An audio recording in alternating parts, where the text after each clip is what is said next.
Për shumë zona të vendit, këtë vit sasia e prodhuar e ullinjve është deri 50% më pak se sa vjet. Fermerë dhe përpunues pohojnë se rënja e prodhimit është ndikuar nga kushtet klimaterike, veçanërisht thatësira e muajve të verës dhe mungesa e mekanizmit për punuar në ullishte.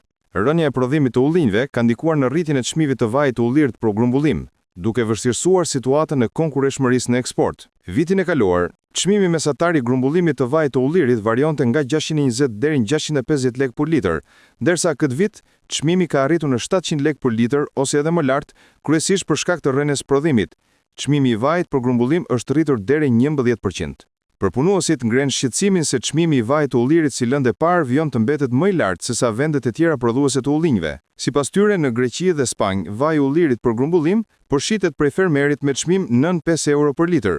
Prodhuesit thonë gjithashtu se edhe këtë vit çmimi i kërkuar nga fermerët është i pakonkurrueshëm për eksport. Përpunuesit randisin një sër arsyesh se pse prodhimi vendas nuk arrin të konkurrojë fqinjet, duke përfshirë kostot e larta të prodhimit që janë jo vetëm për shkak të pagave të larta për punonjësit, por edhe nga mekanizmi i ulët që nuk nxit rritjen e rendimentit. Mungesa e subvencioneve për çdo litër vaj të prodhuar nga fermeri, si është në Greqi ku shteti subvencionon fermerin 1 euro për litër, dhe nga niveli i lartë i informalitetit të shitjeve në vend.